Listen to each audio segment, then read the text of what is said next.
Guys, কেমন আছেন? আশা করি খুব ভালো আছেন। তো আজ বেরিয়ে পড়েছি, বাবার বাড়ি যাব, তো সেই জন্য বেরিয়ে পড়েছি। দেখেন কত রোদ উঠেছে, অনেক দিন যাবত ঈদের পরে রোদ গেল, তো সেই জন্য ভেবেছি যে তো গরমে যাব না, তো অল্প কয়েকদিন দেরি করেই যাব।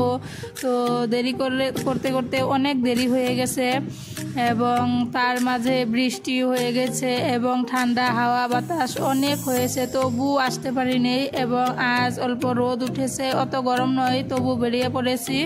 এই তো দেখছেন বাচ্চা কিভাবে আগে বসেছে এবং কেমন ফুর্তি করতেছে।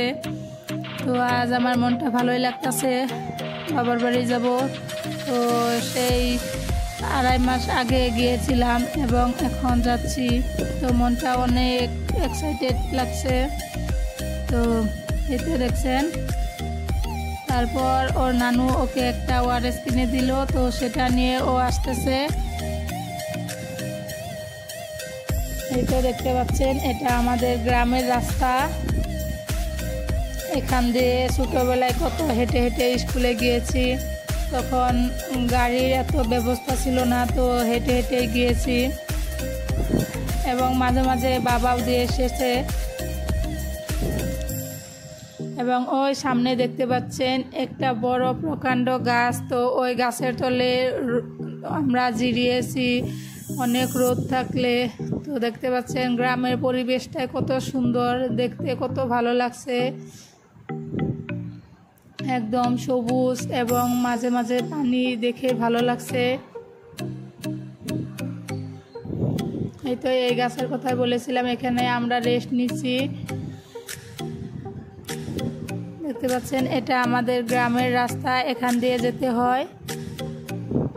তো তারপর বাড়ি আসার পরে অল্প রেস্ট নিয়ে হাত পা ধুয়ে আমাদের শরবত বানিয়ে দিল, লেবুর শরবত। তো সেগুলো খেলাম, খাওয়ার পরে তারপর মা পিঠে বানিয়ে রেখেছিল, তো সেগুলো পিঠে দিল এবং আমরা খেলাম।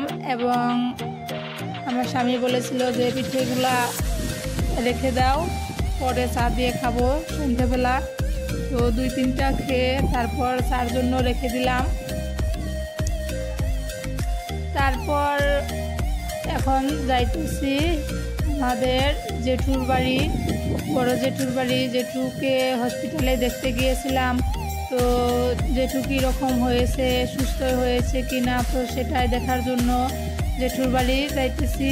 তো এই তো দেখতে পাচ্ছেন এখানে আমার বোন এবং আমার মেয়ে এবং আমার মা যাইতেছে। রাস্তাটা দেখেন কীরকম, তো এটা ক্ষেতের মাঝ দিয়ে রাস্তা, তো এখানে ট্র্যাক্টর গিয়েছে, তো সেই জন্য রাস্তাগুলো এরকম হয়েছে। এই তো দেখছেন এখানে অনেকগুলা ধান ক্ষেত করেছে, অনেক বিঘায় বিঘায় ধান ক্ষেত করেছে, তো সেগুলো কেটে নিয়েছে, তো ট্র্যাক্টর দিয়ে নিয়েছে, যার জন্য এরকম হয়েছে।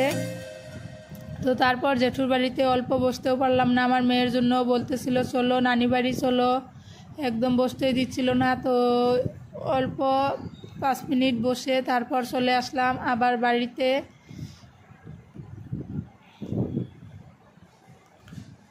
দেখেন ক্ষেতের অবস্থা কীরকম। যতই কিছু বলুন না কেন, গ্রামের পরিবেশটা দেখলেই ভালো লাগে এবং অনেক ভালো লাগে দেখে। তো বন্ধুরা ভালো থাকেন, সুস্থ থাকেন, বাই বাই।